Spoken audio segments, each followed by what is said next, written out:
You're listening to The Breakfast Show with Ben and Liam. They're on your radio, and that's why you can't see them. So stay for a while, they're gonna make you smile. And whatever you do, don't touch that dial. You're feeling fine, waking up to the sunshine with Ben and Liam. We're both going to grab the keys from around our necks and open up the forbidden folder.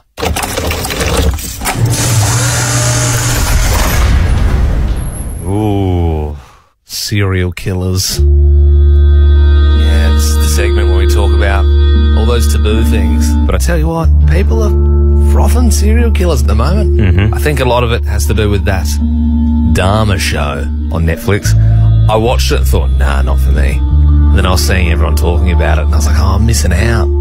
I better watch it. It's like a dramatised. It's not a it's not a documentary. But like a lot of the things, like if you look up on YouTube, whatever, like there's the calls to the police from the neighbours and stuff like line up real, exactly. That's the real call. Yeah. And all the like the testimonies that they had in court, they were like word for word. Yeah, wow. But yeah, there seems to be like a massive fascination at the moment, and it's not just this show. I mean, it's true crime podcasts have been the hottest thing since sliced bread for a long time. Yep. Really struggled to get our podcast numbers up when you're looking at just every Tom, Dick and Harry's doing a true crime. It's where the interest is for a lot of people. So we thought we'd speak to someone who's worked in this world, not a serial killer, someone, who's responsible for catching people who commit these sort of crimes. Behind one of Australia's favourite true crime podcasts and Australia's most celebrated homicide detectives, Gary Jubelin. How are you? Welcome, guys. Very good. First question I've got, I mean, watching this show at the moment, are the days of serial killers over? Like, when you're watching that, you're like, surely you wouldn't be able to get away with killing 20 people these days because you just get caught way before that. I think it's harder because people are more aware of serial killers, and in the past, our investigations used to work in silos, so we didn't communicate with other jurisdictions. Yep. I think now we're more aware of it, and the systems are in place to prevent it. Here's one for you, Gary. This is one we've been chatting about a little bit off air, but we've been talking about, what do you believe makes someone a serial killer? Are they born with it, or do you think it's because of something that's happened to them? Like, are some people just born to be serial killers, or what do you think? That nature-nurture question often arises. I think it's a combination. I've spoken to a neuroscience scientist from America, and James Fallon, and he did a study on the psychopaths, serial killers over there. And they had a certain brain pattern when he studied brain scans of the serial killers from United States. Yeah. But he also came to the conclusion, and I support this conclusion, they might be born with a predisposition for it, but it also takes an environment to create So flip the switch sort of thing. Yeah, gotcha. Yeah, so it's that perfect storm that they get through. The one thing about serial killers, but because they get away with one murder, they're not the type, they haven't got horns coming out of their heads. So people often think they're going to stand out, but the reason they get away with it is because they actually blend into the environment. Unsuspecting. Yeah. Why do you think it is? And obviously, you've been very successful. You've got a new book, Badness, out now. A lot of people listen to podcasts, myself included, Gary. Why is there such a fascination with this stuff these days? I think it's partly why I enjoyed the police work I was doing too. We want to see what's behind the curtain. Yeah. People are curious by nature, so I think we want to find out. And I also strongly believe we all think we've got the detective in us. Everyone thinks they can work it out. Yeah, so we're a curious lot, but there certainly is an attraction to it. And I think it's just looking at a world that most people aren't exposed to. Well, Gary Jubelin, thank you so much for joining us. Thank you very much, Gary. Do appreciate your time. Ask us anything you like. Ask us anything you like. Yep, you can ask us any question that you can possibly conceive in your weird brain, okay? Because we've seen the text line and some of them are pretty weird. 0400 919 919. Producer Belle does have the text line phone in front of her, and she reads out the questions. Go for it, Belle. All right, question number 1. What kind of car do you guys drive? Liam, you can go first. I share a car with my fiance, and we drive a Tiguan, a Volkswagen Tiguan. Volkswagen. You can even say it a bit. Yeah, a bit like a wanker. It's a Volkswagen, actually. It's a German engineering. Yeah, it's a second-hand car, but it's definitely the best car I've ever had, for sure. Yeah, cool. Ben? Well, my mechanic said to me, never buy something with the indicator on the left side? It's the opposite side. Yes. Yeah. Which is most European cars, like a Volkswagen. That's why I've got a Toyota Orion, and we've got a Kia Rio. 2015 is the Kia Rio, and 2010 is the Toyota Orion. Both great machines. Get them serviced regularly, and they're good cars. Yeah, Ben treats his like an absolute bin though. He did a TikTok. There was ice on his car, and he thought it'd be funny to scratch it off with a rake, but then he obviously just actually raked the paint off the top of his car. I cosmetically don't care about my cars, but engine, I take care of the engine. Yeah, that's true. I don't really take care of the Tiguans. Old Tiggy Smalls doesn't really have a lot of love under the bonnet, that's for sure. Okay, next question. Do you believe in God? Ben? No. I don't believe in God at all, no. Atheist? No, but I wouldn't say I'm an atheist in the sense that I believe that I absolutely believe there's no God. I'd say, what's the one in the middle? Agnostic? Agnostic. Also, you're sort of not sure? Yeah, I'd say agnostic. Okay. But I'd say there's 100% not a higher power. I do believe that. Atheist. Does it? Yeah, because you're saying there's just definitely not one. No, I'm saying there's probably more to what we realise. I think there's more to it all. But I don't think there's a person. There's not a person up there making the decisions. I think he's a Scientologist. Obviously, he's just he's having a bit of trouble telling us about Xenu, the sky god, the space Martian running things, and that's okay. You believe in what you want to believe. They're on to me. What about you, Liam? No, I think I'm the same. I don't necessarily think it's like the big man in the robes and the beard, like you see in the cartoons and the TV and stuff. Mate, you're coming to my meetings. You believe in Xenu too. Okay, yep. Ben, myself, Tom Cruise will be at the meeting later on. No, I short answer, boring answer, probably haven't made my mind up yet. Well, make one up now. Well, maybe when you get older or you get closer to dying, then you think like, you better pick one. But yeah, I haven't really. I just don't necessarily think there's a God as we see it. Copy my answer. Boring. And all right, now I always like to throw a bit of a curveball in. Final question: have you guys ever sent nudes to anyone? Interesting. Liam, you can go. Well, I mean, you'd want to pray to a god if you saw a nude photo of me, if there is one. I've seen you both like almost naked so many times. Yeah, nah. No one wants this. No one wants this body. Yeah, I must admit, I'm the same. I've never felt compelled to be like, check this out. You know what I mean? Like, I'm just not that person. Check this out. Check it out. Check out the sub dog.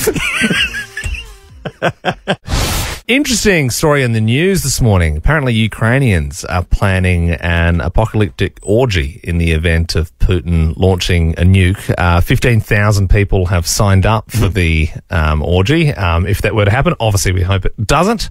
But online, in the article, it sort of says, apparently, like if there were to be a nuclear missile that would come to Australia, apparently all we'd get is about 10 minutes. You'd get some sort of warning, like this. It'd be on the radio, it'd be on the TV, you've seen the movies, and then you'd just have 10 minutes before you could possibly die. Pretty wild. I mean, if you had a shelter, I guess you would seek said shelter. Yeah, that's more of an American thing. I mean, not many Australians with like nuclear bunkers and stuff, is there? I think I'll build a shelter. Yeah, I mean, you're that kind of guy. But you'd be in the shelter just to stay away from humans. You know what I mean? Like you're not building the bunker. Just it's you want thick cement above you, so I can't call you on the weekends and ask you what you're doing. But let's say hypothetically, if you don't have a shelter and you've got that 10-minute siren warning, what are you doing with those 10 minutes? I'm not going to the orgy. I'll tell you that much for free. No, that doesn't seem like a fun way to go out. Nah. No way. Too much work. I don't know. I suppose, the boring answer is you'd probably just spend some time with the ones you love, isn't it? Like, you wouldn't be able to get to them. You wouldn't have enough time. Well, I'd probably loot. Let's be honest. I'd probably go loot. But what's the point? If you steal the TV, you're not going to be able to use it. Yeah. You'd smash some stuff up for sure. Okay, I'll give you that. Yeah. So hang on. So in your head, is this going off and we're at work? We're not at home. Let's say hypothetically we're at work right now. Well, I'd draw back to the orgy, I suppose. I'm joking. All right. Well, why don't we do this morning? Imagine this. Okay, you're where you are right now. Okay, you've gotten in the car, you've turned the radio on, and you hear this. Maybe you've just pulled up at F45 or something. You're about to do your morning class, and you're like, God damn. I mean, these 45-minute classes are good, but we're only going to get through the first 10 at this stage before this missile hits. What are you doing? What are you doing with that time? 13, 24, 10. How are you spending your last 10 minutes? Carmen. Hello. Hi, Ben and Liam. How are you going? Good, thank you. That's good. I was literally driving up to my F45 class. It starts in about 2 minutes when I heard you. Yeah. And what I would do if I only had 10 minutes left is break into the pizza shop next door and just stuff my face. Just go nuts. And go down with, pizza on my face. Yeah. Is that what you do? Is that what you think every morning? That's your true wish, that you're pulling up to work out and, work up a bit of sweat. You're like, man, I wish I was just in that Domino's just rolling around in salami. Not really, but it seems like a pretty insane thing to do if I only had 10 minutes to go. What would be gross, though, is because it's early, they wouldn't be making pizzas yet, so all the dough would be raw. So in reality, you'd just be eating raw pizza ingredients. Yeah, it's not as good. Yeah. Poor use of time, unfortunately, Carmen. You might want to rethink that one. I knew I was old when ... Because I, Liam, knew I was old when I did my knee playing footy. Yeah. You hear countless dads regale their time of playing footy and doing their knee, and I am a 28-year-old, but I felt like I was 55 because I did my knee playing footy on Friday. And that's it. It wasn't even full game. It was a casual, friendly game. It was our showdown before the showdown. Think Oz kick. Yep. And we were probably out there for like 20 minutes. Yep. Ben had a blowout. I thought he was joking. Yeah.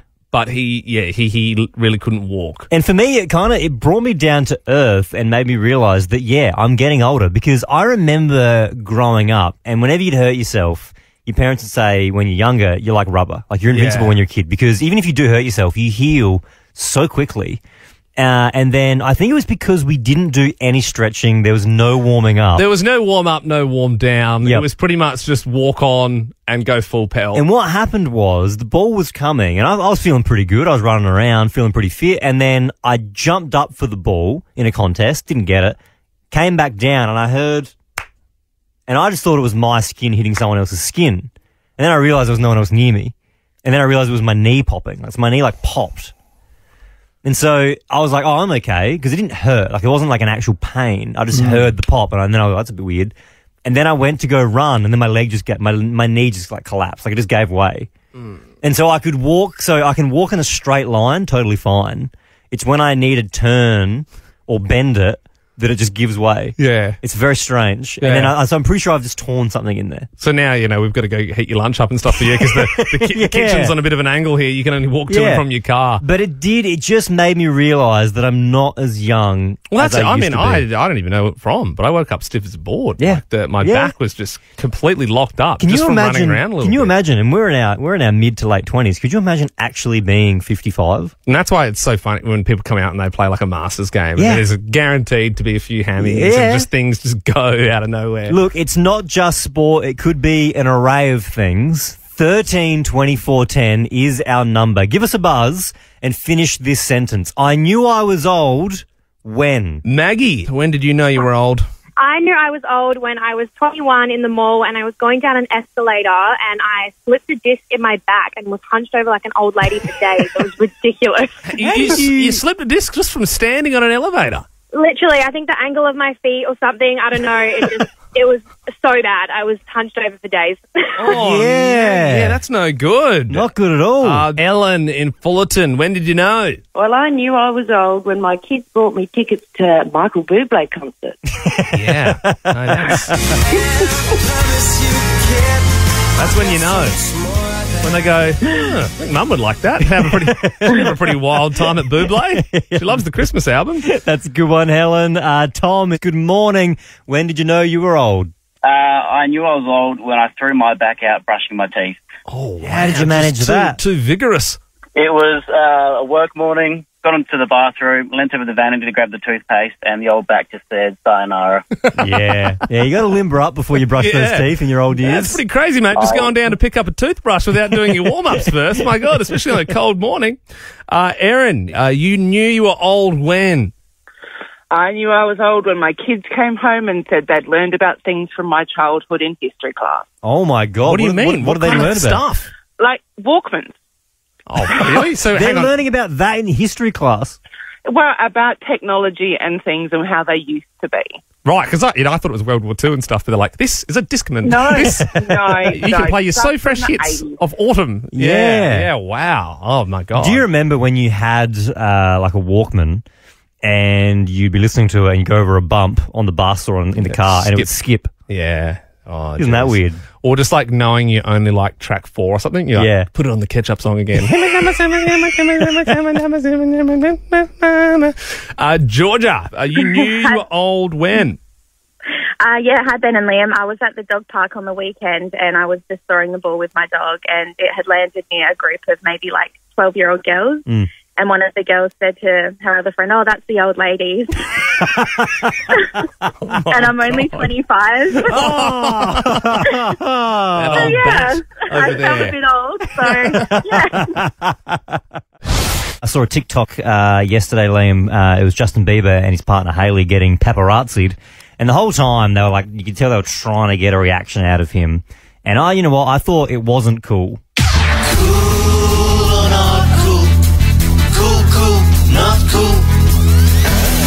Cool or not cool? Producer Mel comes in. Hi. Gives us the topic. We have 3 seconds. 3, 2, 1. To decide if that thing is cool or not cool. What are you laughing at, though? What's so funny? Are you laughing at me saying... Great story. About Justin Bieber? Yeah.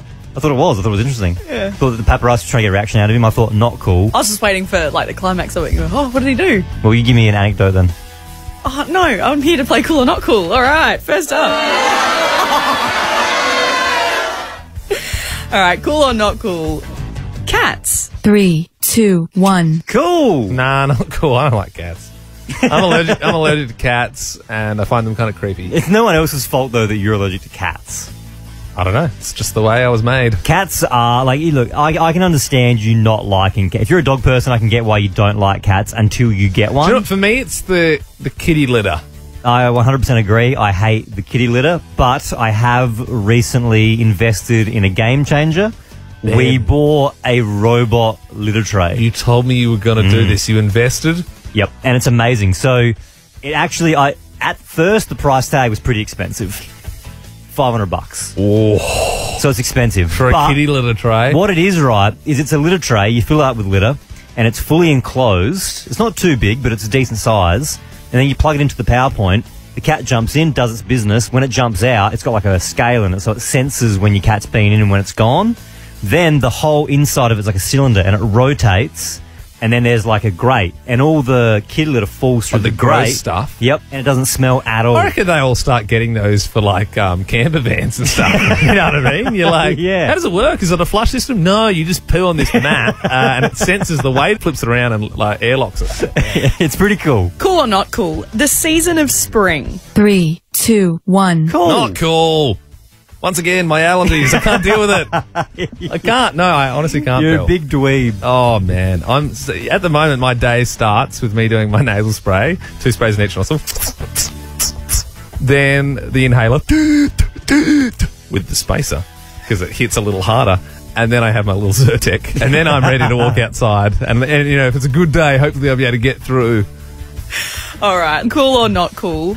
Still wearing masks in public. 3, 2, 1. Not cool. Yeah, I mean, big controversial, but like, no, not cool. Yeah, well, look, hey, look, if you've got like health things, yeah, not saying don't do it. If you've got health concerns, that's fine. Like, I get it. Like, some people wore masks before COVID, but like the majority, I'm a bit like, you know, at this stage, it's a bit like, God, like, let's get back to normal. Like, I was at the airport on the weekend, and there was this tosser in front of me. And he started shouting at these 2 women in the security line. He's like, come on, ladies, hello, we're living in a pandemic, 1.5, 1.5. It's like, are you serious? You're about to rub shoulders on a plane in a tube with strangers for 2 hours. Doesn't matter if we're 1.5 metres away in the security line. Ben, last night a friend of mine dropped her handbag and it spilt all over the ground, stuff everywhere. So naturally, I helped her pick up some of the gear, and this little vial rolled over to me, and I thought it was perfume. So I handed it over to her, and she went, "Oh, how embarrassing!" And I was like, "Oh, why?" And I was like, "Oh, it's not like a tampon or something, is it?" Like, yeah, I don't know. I got confused because I was like, "Why is this embarrassing? Well, I don't know what this is." Like, yeah. And she said, "Oh, yeah, that's my poo spray." What? And I was like, "What? What are you talking What about? do you mean?"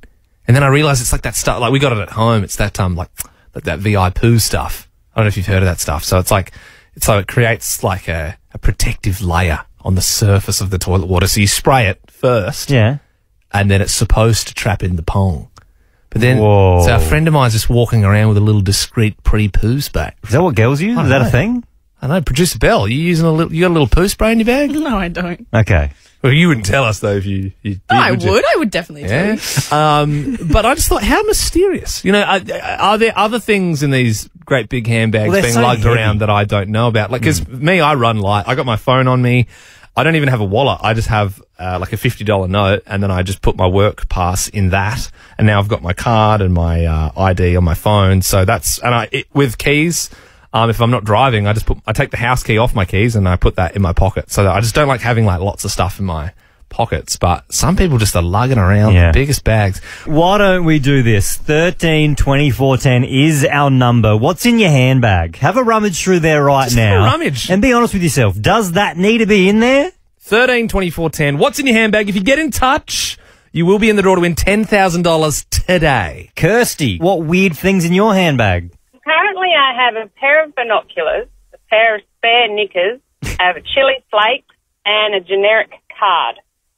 I reckon you're getting arrested if someone goes through your bag. I don't know. All those, the assortment of things there just confuse me. You are ready to go. Chili flakes, knickers, and binoculars. Yeah. That seems like, that's a real stalkery type thing. The to weirdest have. one for me, I get the knickers, chili flakes, I guess, if you like spicy food. The binoculars, why have you got those?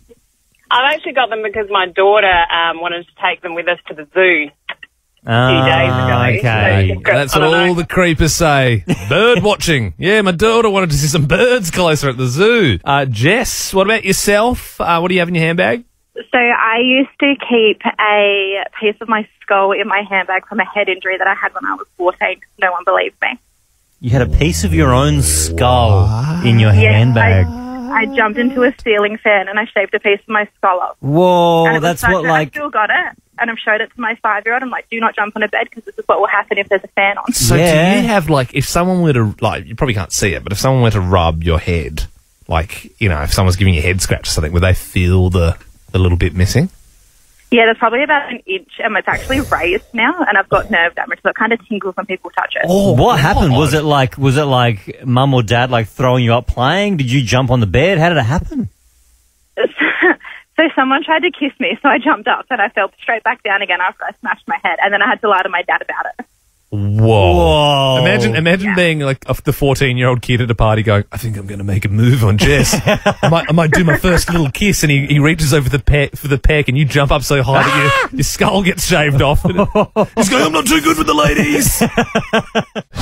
Liam, it's a story that's gripping Australia. When Chantel Clark and her friend took her dog for a walk along a Gold Coast beach, she made an unexpected find. You might have heard this story in the news.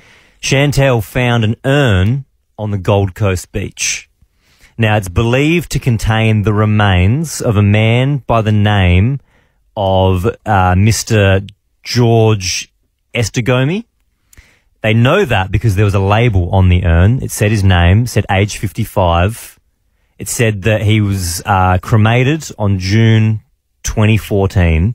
It also said on the label, Fulham Funerals and SA Cremation Services. Right. So they had a lead. Yeah, okay. But it's weird because this is on a Gold Coast beach, but it's an urn from South Australia. Maybe his family just, that was his last request. He wanted to be where all the action is, Surfers Paradise. Well, here's the thing. Yeah, he just loved the meter maids. Here's the thing. After this story got some traction online, Miss Clark received a phone call from the previous owner of Fulham Funerals.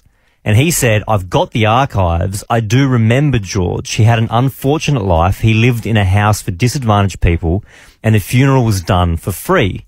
George's ashes were then given to George Sr., his dad, who was 80 at the time, in his 80s. Yeah. So then his dad passed away about 18 months ago.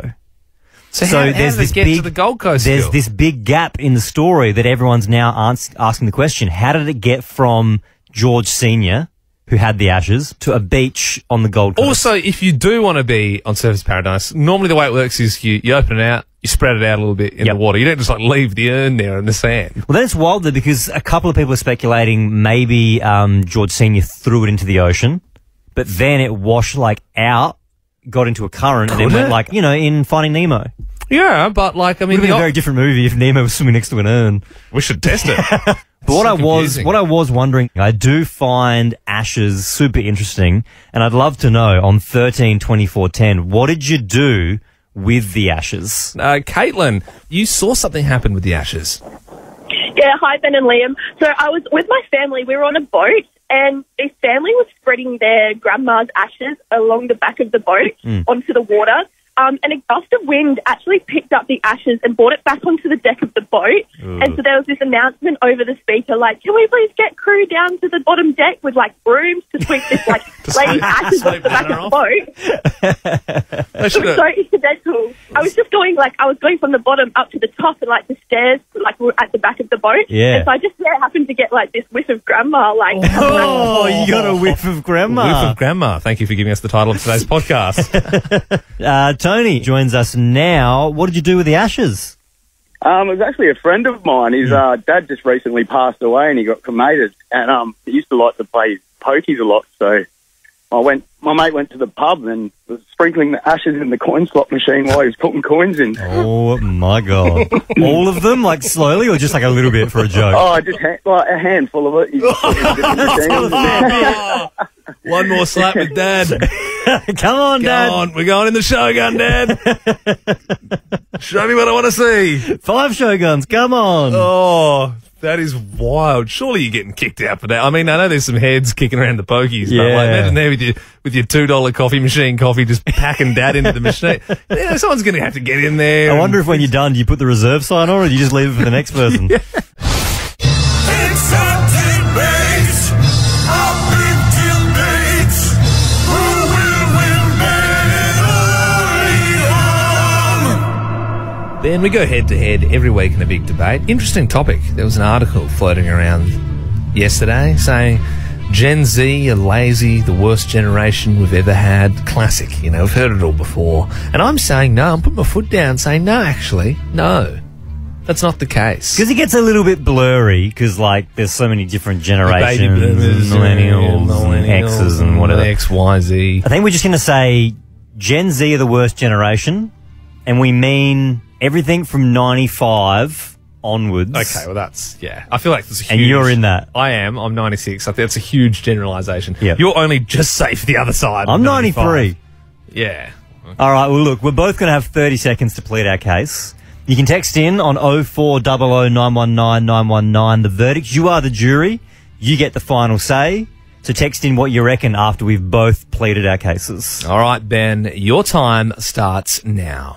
Gen Z, more like Gen ME, because it's all about me with Gen Z. The environment's bad. I'm sad. I can't buy a house. You can't buy a house, not because of inflation, but because you're always tired. And you're always tired because you're eating non-GMO, organic, vegan Buddha bowls. Every generation before you has left their mark. The baby boomers gave us world wars and global warming. Gen X gave us a toxic workplace and Elon Musk. What has Gen Z ever given the world? Charlie D'Amelio, the Hyper House, and TikTok.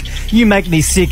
And if you Gen Zers have not understood a word I've said, well, let me put it in a language you'll understand. SMH, it's time for the tea. You bussin', not girded, no cap. You fungal with the bag, eh, lad? I might be low-key chuggy. Essoir. Don't be a heather.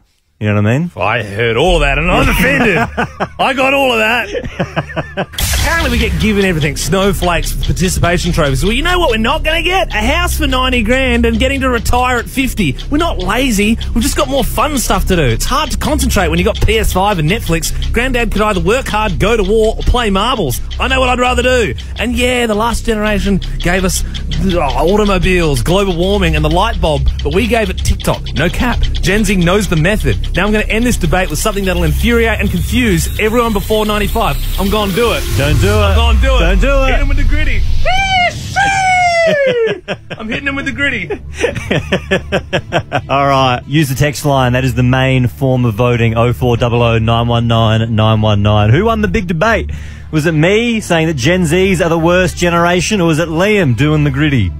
Belle is tallying the votes as we speak. Is it close? I mean, you've got a bit of an interesting look on your face. Yeah, no, I keep refreshing it because it really is close. You would think this skews to my side because Gen Z are quick on the text and all the oldies before that are like, can I email it in? Who do I fax? All right, well, let's cut the text line off now. And Belle, you're going to give us the results. Well, Liam, you'd think they're quick on the texts.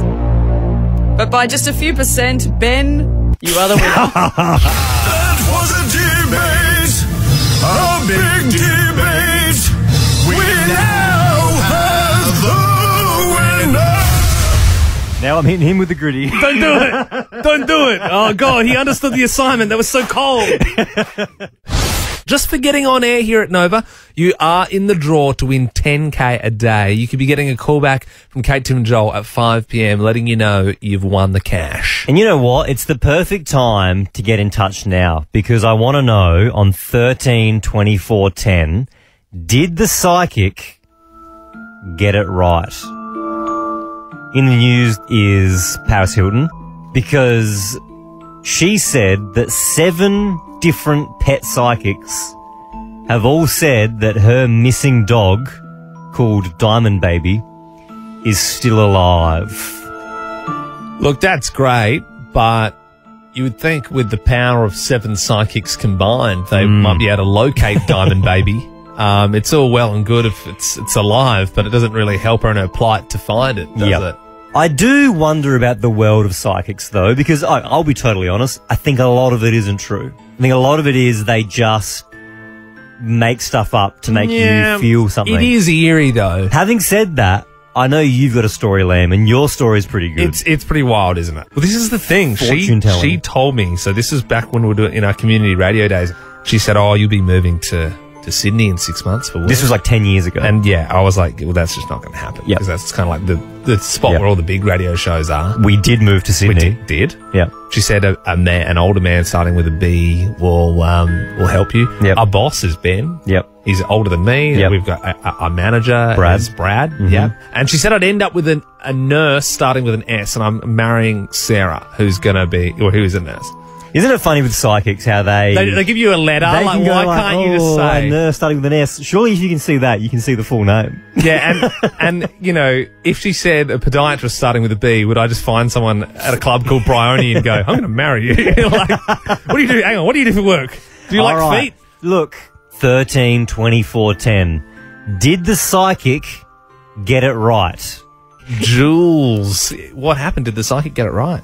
Yeah, so I went to see a psychic. I was one of maybe 30 or 40 in the room. I went with my mother-in-law, So what, it was like a group reading or something? It was, yeah. Everyone just paid to go and see. She was a celebrity psychic. She picked me out after the second reading. She picked me out of the group, and after a few things, she was getting pretty close. One thing she said was, when you were a kid, you got caught up in a roller door because I used to play on it, and when you lift it, you know, as a kid, it takes you up to the rafters. Yeah. And I got stuck up there, and she nailed that, and she said, when you were a kid, you got lost, and they had to look for you, and when they pulled down the door, I fell out down the door. So she nailed it. Oh my God! So you were like there's rolled no up. way she could have researched. Anyone could research that. I was like 8, maybe And 9 years old. So you were like rolled up in the roller door. No, it wasn't like the roll one. It was like the solid door that went up. You know, up in like a... Yeah, one of those ones. Yeah. Yeah, you just pull it up. You pull it up and it slides up into the roof, you know? Imagine being your parents going, where is Jules? Fall out the roller door. No, he's in the roof. Helen, did the psychic get it right? You're not going to believe what happened to me, right? And we're going to find out soon if she's completely true. Yeah. Because she told me a lot of bizarre things that actually happened. First of all, my house was going to get sold, and it did. Now, the reason it was going to get sold was because I was going to move overseas. Yeah, I did. I didn't know I was going to, but, you know, I ended up living in Hong Kong for 8 years. How long ago was this? Oh, this is a long time ago. This is like I was 25. Now I'm almost 61. And keep note of the age. Okay. She also told me that my husband was going to leave me for another woman, a younger woman, while we're overseas. That happened. She also told me I'm going to die when I'm 61, and I'm 60.5. So I'll know in 6 months. We're going to wrap you up 100% in some cotton wool, Helen. Helen. Stay away from roller doors. If you listen to Nova regularly in the Arvos, you'd be very familiar with this voice. Kate Ritchie, good morning. How are you? I'm very well, Ben and Liam. How are you? Yeah, not too bad at all. Well, congrats. Australia's Got Talent. It's back this weekend. What's it like being back on Channel 7 at 7? Oh, well that's very well said. I mean, it's lovely to be back at 7. It's lovely to be back on 7 at 7. Yep. But it's also really exciting to be part of something like Australia's Got Talent. I can't believe it's actually about to be back. It feels like we started talking about doing this. Well, we did over 12 months ago, and it was meant to happen, you know, probably 18 months ago, and now it's finally about to hit the screens. Australia got COVID instead. So you had to sort of wait for a bit. Okay, I'm pretty excited to see what your judging style is going to be like. Are you going to be like a hard ass like Simon Cowell or Dicko, or a bit of a softie? What do you think? I reckon you've got two sides to you. I think you can if you like the person, you could be really nice. But I think if you didn't like what you were seeing, you could tell them. You could tell them for sure. Well, I have to say, I was a bit nervous about the judging because even on our show in the afternoons, I am, let's be honest, I am a bit of a fence sitter. And I did, and I thought sometimes it's safer to be a fence sitter. But I did realise very quickly that Australia's Got Talent doesn't really call for fence sitters. Like you either, you really want to love something or you really don't like it. I mean, we have so many acts to get through. You can't kind of get to the end of it and say, oh, yeah, it was good. It was good. It's just, it's not going to make great TV. So there are many, you got to go with the highs and the lows. And of course you've got the golden buzzer and you've got, it's, that I have had to make decisions about things, which has been incredibly frightening. But it's been really good fun. Do you feel bad if you're like buzzing someone off? Like if they're like, especially if they think they're doing well? Yeah, you do, because this is the whole thing about a lot of these acts. They've practiced and rehearsed for a really long time. Like, I get offended if Blackers is giving me a hard time about a crappy story I've told in the afternoon, and I just pick that up in the morning. Whereas these people have trained for years and years. Usually they have some kind of connection to their talent, like I started doing this because of this, or they've been working with their partner for 20 years and they've never won, or and they also want to win $100,000, let's be honest. So you do feel bad, but I have to say that was knocked out of me very quickly by David Williams sitting to my left, because there were moments where he would sometimes mutter, I mean, not that he was coercing me, but he would mutter under his breath, "Oh, come on, Kate. Get on that buzzer, nice girl." But you know what? But then you know what? I am going to say this. Then when I turn around and do what everyone wants me to do, which is not be nice, I'm the first to be criticised about it. Yeah, exactly. I finally have an opinion and no one wants to hear it. Well, it's interesting, Kate, because, we're talking about those two sides to, as obviously, you can be so nice, and you can also have to, you have to cut people down sometimes as well. But, there was an idea floating around this morning, and Ben's in camp, let's not do the idea. And I'm in camp, I think it's pretty good. No, we're not going to do the idea, because the idea is the stupidest idea you've ever had for radio. I mean, an idea for you guys, or does it involve me? Well, like a game. I thought this was the loosest stretch ever for a game. I think you're going to like it, Kate. Am I judging it? Yeah, you are. Let's do it. Welcome to Australia's Goat Talent. We've got 3 goats here, Kate. We want to judge their talent. Can we hear Goat 1, please? All right, this is Goat number 1. What do you reckon?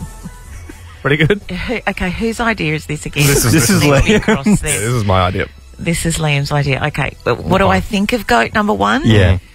It sounds kind of cute. I'm not sure, it's going to win the competition, but keep it up. All right, well, let's hear from Goat number 2. Even cuter, I think. But I'm not judging. You stay out of it. Kind of cute. I feel like I've lost interest. I'm sorry. Okay. Well, lucky Kate, because there's only one goat left. All right, here we go.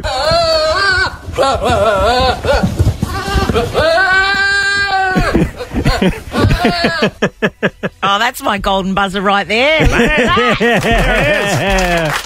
Australia's Goat Talent. Make sure you check out The Real Thing tonight on 7 at 7 p.m. Australia's Got Talent. Kate Ritchie, thank you very much. Liam, I almost died in the shower last night. Almost died? Really? Not literally, just more metaphorically. But what happened was I was having a shower and I got married in April, and so I'm still kind of getting used to my wedding ring. But I never take it off because I got really skinny fingers, but I got fat knuckles. I got like weird hands. So I never take it off. But in the shower, because my hands were wet, I was like, I can get this off. So I took it off just cause. And I dropped it because it was obviously quite slippery in the shower. And it was almost like a movie, like it bounced twice and then come to rest next to the drain. And the drain isn't, some drains have got like the hexagon, like the crisscross. Yeah. It wouldn't the waffle. The waffle. It wouldn't fall down the waffle.